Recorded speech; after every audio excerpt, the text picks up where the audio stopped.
Hello दोस्तों, कैसे हैं आप सब। स्वागत है आप सभी का कॉमिक वर्ल्ड चैनल पर। तो चलिए दोस्तों, शुरू करते हैं राज कॉमिक्स में तिरंगा का कॉमिक विशेषांक झंडा ऊंचा रहे हमारा, जो कि मौत छुपी है देश में का अगला भाग है। तो चलिए दोस्तों, शुरू करते हैं इसका पहला भाग। संजय गुप्ता पेश करते हैं झंडा ऊंचा रहे हमारा। लेखक तरुण कुमार वाही, सहयोग विवेक मोहन, संपादक मनीष गुप्ता, चित्रांकन दिलीप चौबे, चित्र सहयोग विनीत सिद्धार्थ। उस फोन की घंटी को बजते देख कुर्बान की कनपटियां सनसना गईं। मुंह भाड़ की तरह खुला का खुला रह गया। नहीं, ये नहीं हो सकता। ये कैसे हो सकता है? गफूर, जल्दी इधर आ। मुझे बता कि इस टेलीफोन की घंटी सचमुच बज रही है या मेरे कान बज रहे हैं। क्रिन क्रिन। फोन उठाइए कुर्बान साहब, घंटी टेलीफोन की ही बज रही है। ओह, अगर ये सच है तो मैं पागल हो जाऊंगा। मैं खुशी से पागल हो जाऊंगा। हेलो कुर्बान, फोन उठाने में इतनी देर क्यों लगा दी? ये आवाज तो भाईजान मुस्तफा जैदी की नहीं लगती। कुर्बान का स्वर यकायकी पत्थर की तरह सख्त व खुरदुरा हो गया। कौन हो तुम? क्या बकवास कर रहे हो कुर्बान? इस फोन पर मेरे अलावा और कौन बोल सकता है? मुस्तफा मुस्तफा बोल रहा हूँ, मुस्तफा जैदी। भाईजान, आप कैसे हैं? आप आपकी आवाज़ को क्या हुआ? आप पिछले 10 वर्षों से कहाँ थे? बेकार की बहस छोड़ो और वो सुनो जो अब मैं कहने वाला हूँ।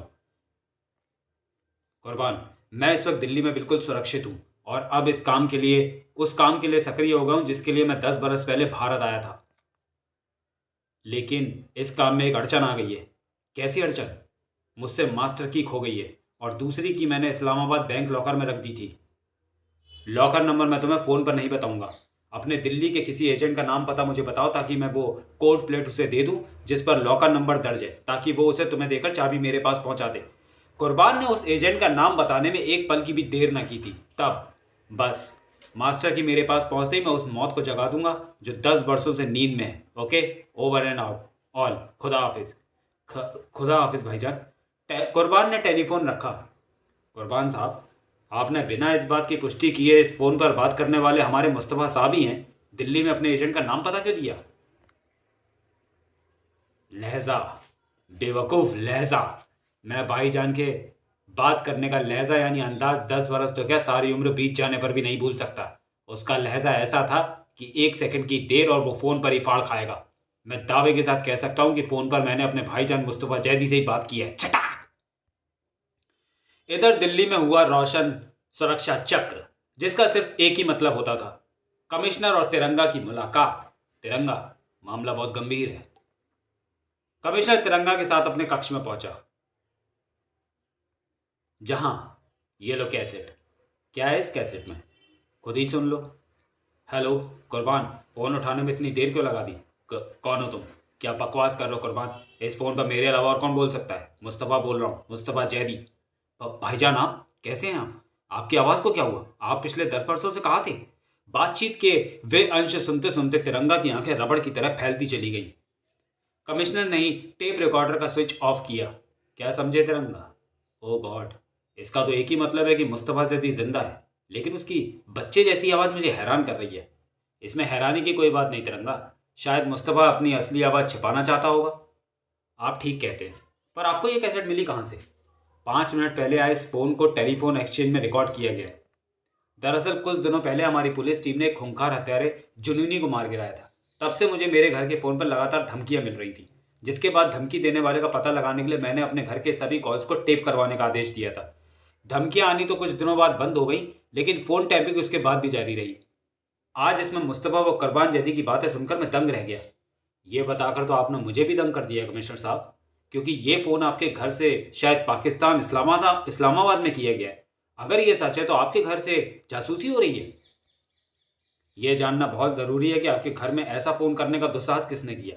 हमें फ़ौरन वहाँ जाना होगा। ऐसा महसूस हो रहा है मुझे कि देश के खिलाफ एक भयानक षड्यंत्र की बिसात मेरे कमरे के किसी कोने में रखी जा रही है।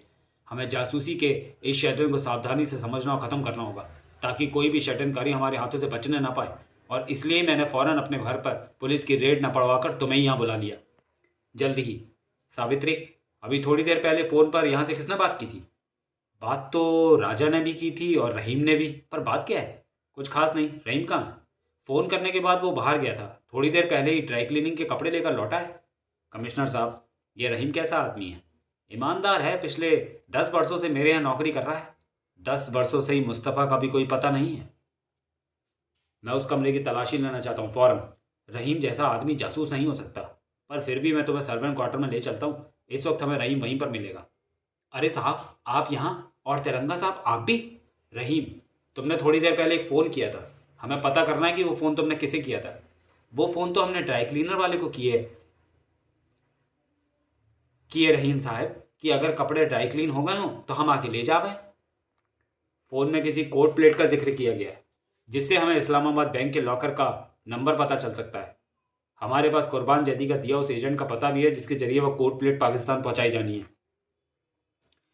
तिरंगा ने कुर्बान जैदी के नाम के साथ कड़ी निगाहों से रहीम को घूरने के साथ ही ये बात कही।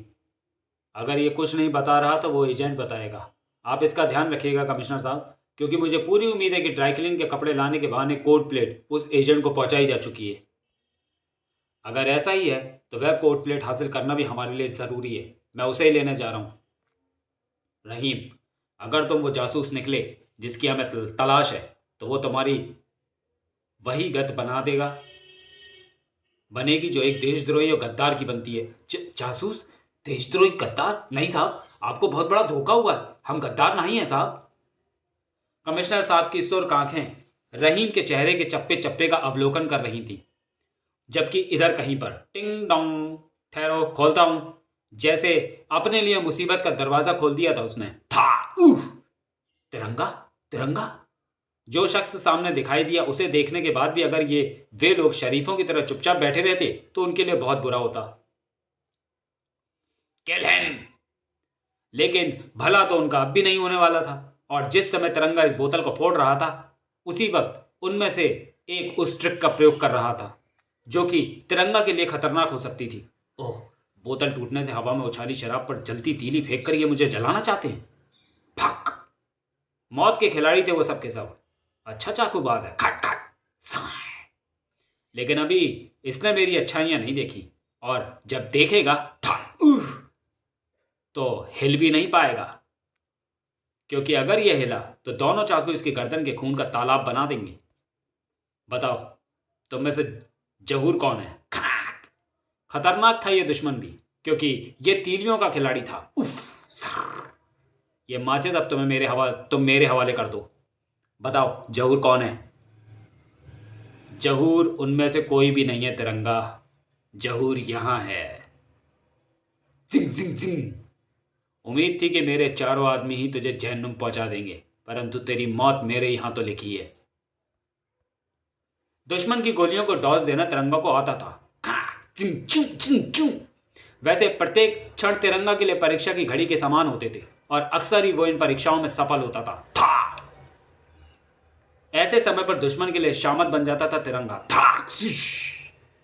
जहूर जैसे आदमी के घर के चप्पे चप्पे पर ऐसे इंतजामात से तिरंगा हैरान नहीं हुआ। तिरंगा, तू बचेगा नहीं, क्योंकि तेरा यहां आना ये बात तय कर देता है कि तुझे किसी तरह हमारा भेद पता चल गया है। तिरंगा के पास पिस्टल को न चलने देने का लाइसेंस था।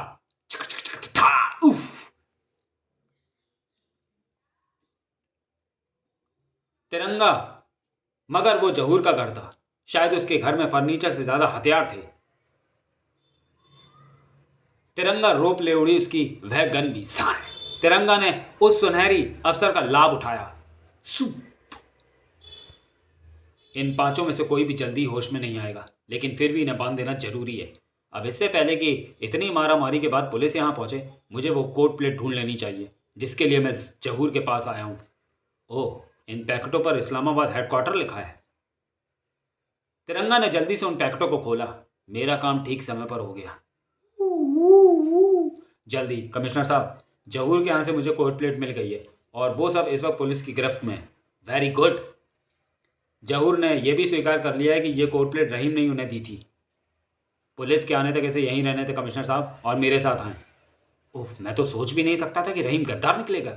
या अल्लाह, हे परवरदिगार, अगर मैं झूठा हूं तो मुझे इसी वक्त मौत दे दे। तिरंगा और कमिश्नर उस कक्ष में पहुंचे जहां तिरंगा के उद्घाटन पर कमिश्नर साहब बुरी तरह से चौंक उठे। कमिश्नर साहब, रहीम गद्दार नहीं है। क्या? तो फिर तुमने झूठ क्यों कहा कि जहूर को कोड प्लेट रहीम ने दी है? रहीम की असलियत जानने के लिए। अगर सचमुच उसने कोड प्लेट जहूर को दी है तो उसका चेहरा फक्क पड़ जाता, मगर ऐसा नहीं हुआ। बल्कि ये सुनकर उसकी हालत दयनीय हो गई, जैसे कि किसी सच्चे इंसान को मुजरिम का लेबल लगाकर सूली पर टांगा जा रहा है। कुर्बान जैदी को आपके घर से इस्लामाबाद फ़ोन करने वाले बच्चे की आवाज़ रहीम की नहीं है, तो फिर किसकी है? आपके नाती राजा की। क्या बकते हो? जहाँ तक मेरा अनुमान है कि ये कोड प्लेट भी राजा ही जहूर तक पहुँचा कर आया है। What nonsense! तुम्हारी सारी बातें बेबुनियाद हैं। आप तो परेशान हो गए, मैं तो मजाक कर रहा था। ओह, लेकिन इन बातों की बुनियाद तक पहुंचने के लिए सबसे पहले हमें इस कोड प्लेट के कोड को समझना होगा। तो तिरंगा ने जहर के जहूर के यहाँ से प्राप्त किए दोनों पैकेट खोल डाले। इस कोड प्लेट में लॉकर नंबर छिपा है, जिसमें वह चाबी मौजूद है जो मुस्तफ़ा जैदी को चाहिए। मुस्तफ़ा जैदी कहाँ है? तबाही का वो ताला कहाँ है? इन सब प्रश्नों के उत्तर अब मैं इस चाबी को हासिल करने के बाद खोजूंगा।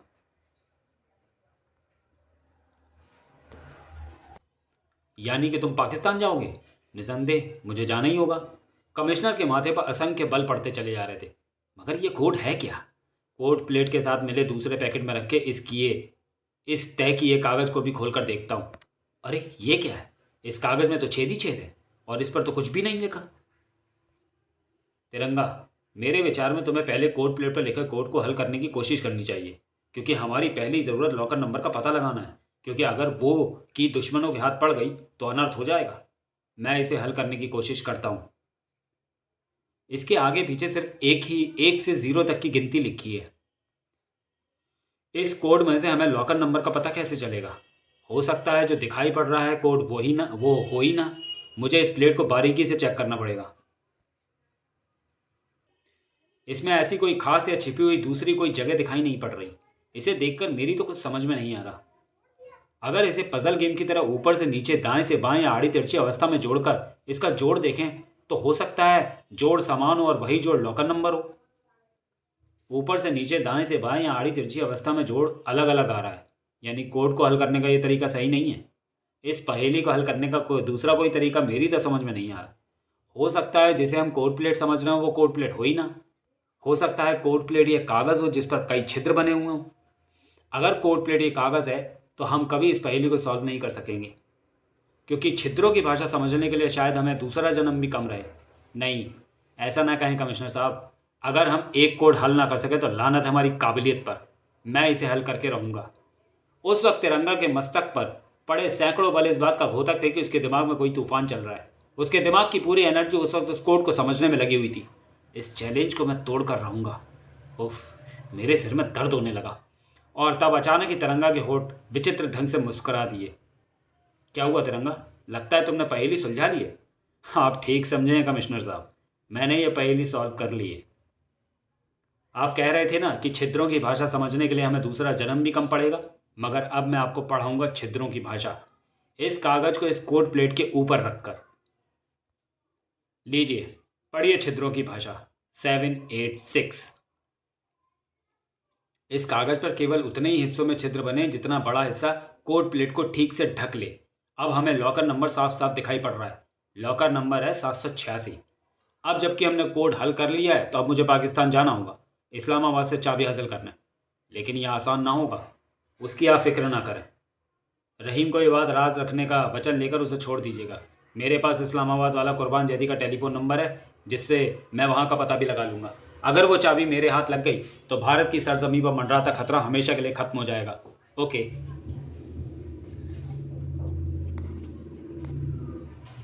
तिरंगा को दिल्ली से बागा तक का ये सफ़र समझौता एक्सप्रेस द्वारा करना था। देश की सुरक्षा के प्रश्न पर तिरंगा बागा तो क्या, इस दुनिया की सरहद भी पार कर सकता है। लेकिन पाकिस्तान की सरहद पार करने के लिए उत्तम भेष धारण किया है मैंने। अब मुझे इस्लामाबाद पहुंचने से और वहां पहुंचकर चाबी लाने से कोई नहीं रोक सकता। मंजिल दूर थी, रास्ते मुश्किल, लेकिन कुछ जाबाज मुश्किलों से जमकर लोहा लेते हैं, धराशायी कर देते हैं उन्हें। ऐसा ही देशभक्त था तिरंगा, ऐसा ही देशभक्त था कुर्बान जैदी। क्या क्या बकते हो बख्तावर? मैं ठीक कह रहा हूँ। हेडक्वार्टर से थोड़ी देर पहले ही ये खबर हमें रिलीज़ की गई है। पुलिस हेडक्वार्टर में किसी अज्ञात व्यक्ति ने फ़ोन करके बताया है कि ठीक 2 घंटे बाद सभी विस्फोट हो जाएंगे। हाई कमान का आदेश है कि उन बमों का पता फौरन लगाया जाए, क्योंकि अगर ये विस्फोट हो गए तो शहर की अर्थव्यवस्था बुरी तरह से चरमरा जाएगी। क्योंकि वे महत्वपूर्ण इमारतें जिनके आसपास आतंकवादियों द्वारा RDX बमों का जाल फैला दिया गया है, वे हैं stock exchange, telephone exchange, Pakistan oil और बिजनेस सेंटर की इमारतें। इस षड्यंत्र में जरूर भारत का ही हाथ है, क्योंकि कुछ दिनों पहले हमने जो परमाणु बम परीक्षण किए हैं उसकी प्रतिक्रिया स्वरूप कई देशों से मिलने वाली मदद अब रुक गई है। अपने एजेंटों द्वारा ऐसी तोड़फोड़ की कार्रवाई करके भारत हमारी आर्थिक स्थिति को गिरा देना चाहता है, लेकिन जब तक कुर्बान जिंदा है मैं उसकी इस कोशिश को सफल नहीं होने दूंगा। चटाक ट्रिन ट्रिन। ओह भाईजान मुस्तफ़ा जैदी का फ़ोन। कुर्बान मैं बोल रहा हूँ मुस्तफ़ा जैदी, ध्यान से सुनो। जहूर और उसके साथियों को तिरंगा ने गिरफ्तार करवा दिया है। क्या? पुलिस उनसे कोर्ट प्लेट भी हासिल कर लेगी। जहूर हालांकि कोर्ट के बारे में कुछ नहीं जानता, लेकिन फिर भी हो सकता है कि वो लोग कोर्ट को हल कर लें।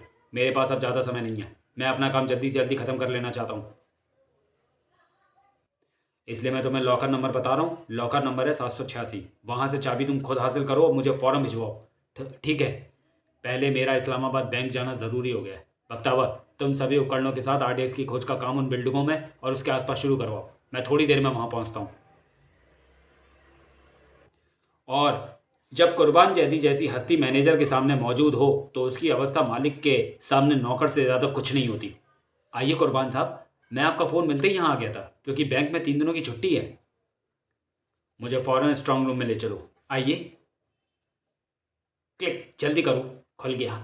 दरवाजे के खुलते ही कुर्बान की नासिका ने सूंघ लिया खतरे को। जलने की बू, अंदर लोहा गलाने की कोशिश की गई है। तो चलिए दोस्तों, वीडियो को यही समाप्त करते हैं और मिलते हैं झंडा ऊंचा रहे हमारा के दूसरे भाग में अगले वीडियो में। तब तक के लिए धन्यवाद।